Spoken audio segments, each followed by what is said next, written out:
Morning, Coach. We'll get started with John and then Paul. Hey, Coach. Good morning. Just curious with the Giants and Jason Garrett there, how much that helps you. Obviously, you've gotten to know him and what he does offensively the last few years. How much does that play into your game planning on a short week? Well, it's not just Jason Garrett. He had a couple different offensive coordinators for him in Dallas. Scott Linehan, who was my offensive coordinator in Detroit, and Kellen Moore, who was a third-string quarterback for us in Detroit. It was a little bit different under those guys, but there are some continuities. Colombo is their offensive line coach. He came from Dallas, so we can see some carryover to those things. We take every team like independently of their past. But after we get done all of our breakdowns, then we can sort of DNA match it and say, yeah, we got some carryover here. And there's a certain percentage of carryover, obviously different personnel and things like that. But there is a certain percentage of carryover. Paul and then Martin. Jim, I noticed BG played only about 60% of the snaps on Sunday. I assume a lot of that had to do with the cardiovascular challenge of going and running around against Lamar. But how well has he played for you this season? Yeah, BG is one of our best players. And, you are right. I think in that game, particularly when you're chasing a scrambling quarterback and you see it all over the film, a great player like Lamar Jackson, and you see defensive linemen out of gas that can't give relentless effort just because, they ran 40 yards on the play before and have to go out and do it again on the next play. So we made a very concerted effort to try to keep guys as fresh as we could in that game. And I think that it really had nothing to do with anything other than that. I think Brandon's played really well for us, particularly against the run. I think our defensive ends in general played really well against the run in that game. A lot to do with stopping their inside run stuff, particularly their running backs. We got loose on the quarterback a couple times, but that's generally not a defensive end responsibility in our book. Martin and then Chris. Hi, Jim. Against the Ravens, you guys used at linebacker both your rookies. Sean Bradley played quite a bit, and Davion Taylor got in for some snaps here and there. I was just wondering how you thought both of them played, and could they expect to get more playing time going forward? Well, we only had 4 linebackers. So just because of injuries and things like that, the way the roster is, that's what you have to do. It's all hands on deck. And, we played some extra backer formations against their big stuff. They had a lot of 2 tight ends and a fullback in the game, number 42. So, there was some opportunity for those guys. We don't judge ourselves really on anything other than wins or losses, and it was a loss. All those guys have shown good progress, and I think it's an important step that they see play time and things like that. But, they're working hard to improve every single week. Chris and Zach.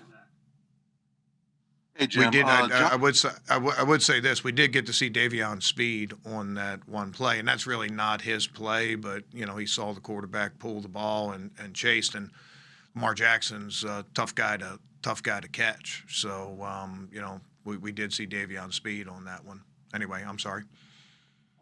No worries. Josh Sweat had another he was active again on Sunday. Can you describe how has he continued to develop under you guys, and what do you see the future with him?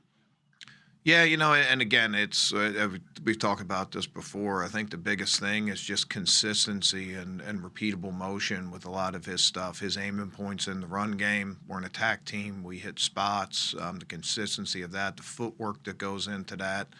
A lot of people talk about footwork when it comes to a corner or a quarterback, wide receivers. You hear that, talked about, but it's very rare that you hear about footwork with defensive linemen, but it's just as important. And, the consistency of that is where you make plays in the run game. And the consistency of that is, is your pass rush, the efficiency of the movement and things like that. And Josh has really made a big effort to be more consistent. We're all striving to be more consistent. He's no different. Nobody on our defense or on our team is 100% efficient right now. But I think you're seeing the fruits of that labor. We just need to keep making more progress. Zach and then Jeff. Hey, Jim, what led to the decision to play Mills at safety this week? And the way you use Will Parks, is that how you envision going forward, or is that more of an introduction for him? Well, it was really just sort of where we were. We didn't have Epps in this game. Will had a chance to come back. We liked, Snead was in the slot. He's a tough physical blocker. We put Will on him, who's a physical player too. So we tried to get him down into that box a little bit more, and just matchups with their wide receivers, particularly a guy like Hollywood Brown, a smaller guy that can just fly. We thought that Robey would be a good matchup. And other than the first third down, he was loose on his coverage on that first 3rd and 12. I think our whole defense was adjusting to the speed that those guys had. It's hard to replicate the speed of the quarterback. It's hard to replicate the speed of, Hollywood Brown and all those guys. But as soon as I thought that, in particular, Robey, after that first series, I thought he really settled down and did an outstanding job. That's the most he's played corner, probably going back to USC, and he's probably a 8-9 year guy in the NFL right now. It was another unselfish move for our guys. He's obviously best suited in the slot, but when we needed to do that, a big part of Mills in this game was trying to get Andrews covered, man to man, and we wanted to accentuate that matchup too. So.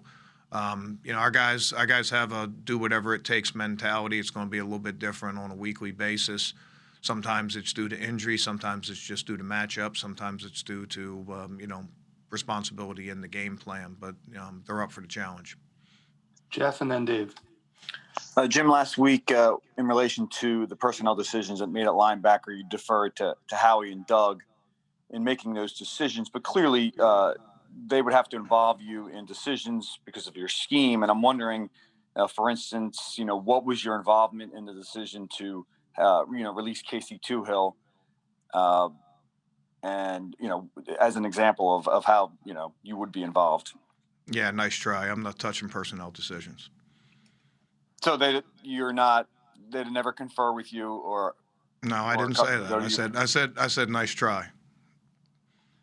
Go ahead, Dave, and then Ed. Hey, Jim, you have 5 defensive ends now, including Jannard Avery, whose snaps were down. I guess it's a good problem to have 5 healthy defensive ends, but how do you go through trying to figure out a rotation for those guys? Yeah, I mean, sometimes game situation takes care of that when it comes to injuries or, different things like that. Sometimes it's, a good problem to have. We've had plenty of times where, it's been like, man, we don't have enough guys to be able to take reps off and to be able to keep guys fresh. That's a big part of what we do with, with rotating guys and trying to keep them best. It was great to have Vinny back out there. He's a physical player. I think, he helped us in, again, getting those running backs stopped, which was, I think a little bit with Baltimore. And they put so much pressure on the edge. They make you defend every width of the field. And a lot of people, you overplay some of those and you get vulnerable on the inside. And I thought our defensive ends, you name them, they did a good job of doing their job in that scheme. It's a little bit like playing option football. It's responsibility football. Ed and then Les. Hey, hi, Jim. Just Daniel Jones. How have you seen his game change at all with this new coaching staff? It looks like he's maybe doing a little bit more running, but maybe that's because Saquon's not there. But how have you seen his game kind of evolve with this new staff? Well, he is their leading rusher. So, there is that. They ran a little bit last year. They ran some zone read type stuff with him. He can surprise you with his mobility. We can't be surprised by that on Thursday night because he does have good mobility and he's run for some first downs. He's not probably the first guy you think of when you think about mobile quarterbacks, but he's run the zone read and a couple different layers of it really well, and he hasn't been afraid to put his head down and get extra yards. So I think that that mobility, his ability to extend plays, has shown up probably maybe a little bit more than a little bit more than last year. Obviously, not having Saquon back there puts a little bit more on the quarterback. The run game really hasn't changed with Freeman or Gallman or any of those other guys in there, but obviously they try to distribute, that burden a little bit, and the quarterback has picked some of that up. We'll wrap it up with Les and then Ruben. Hi, Jim. Following up on robey-coleman from a few questions back, you talked about he was good in that matchup, but that's not really where his talents are best suited. But would you keep him out there this week? I'm assuming you don't have Avante back or anything like that. Do you see that as just a one-game thing, or would you use him there again this week? Yeah, we'll just see where it gets on Thursday night. I don't really want to get into how we're going to line up on Thursday night. Obviously, Avante was our starter coming into the season. He's working his way back from an injury. We'll see where he is.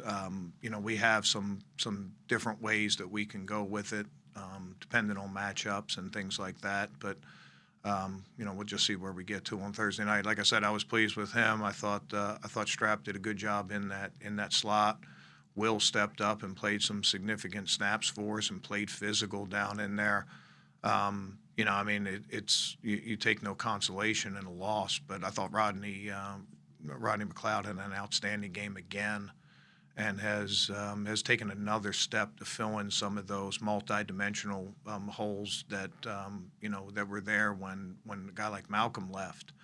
He was responsibility for spying the quarterback. The only time the quarterback really ran was when we were in zone coverage, and we were deep in our zones, and even then we limited his scramble and got some good hits. But I think all those guys are making contributions.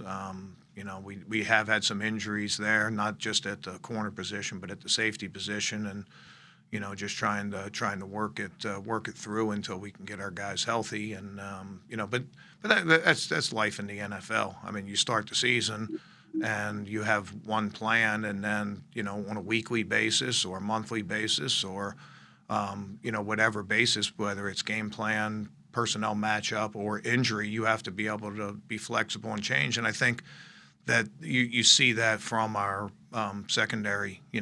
Guys like Roby trained at corner. Strap played at corner. Both of those guys have played inside type roles. Safeties can play corner, if we need them to. I think that, it's obviously not reflected in our record, but I think that that's something that's important to us over the course of 16 games. Thank you. Hi, Ruben. Hey, Jim, your red zone numbers are not where we're accustomed to seeing them. When you look at that, what are you seeing? What's changed? What are you disappointed in? What needs to get better? People are running the ball over our goal line too much, and I think that's probably the biggest thing. We've always prided ourselves on a good run-stopping defense, I think that that's too many times we've been in that. And, going back to last week, you don't survive many first and goals on the one, and we put ourselves in those positions due to penalties. So I don't really see that as a reflection of your run defense, but a lot of these other ones, we got to get that back. Obviously, we're not where we have been there, and we're not where we want to be, but we can't rely on being good in the pass at that position. We're not performing the way we need to perform in the red zone right now, and it has a lot to do with the points that we're allowing. Holding the field goals in the red zone, that's a 4-point play for a defense if you can get a third down stop in the red zone. And those 4 points add up, both in a positive and a negative way. And we're not going to be where we want to be on defense until we're a consistent third down team, we're a consistent red zone team, we're a consistent run stopping team. Then those other things will take care of themselves.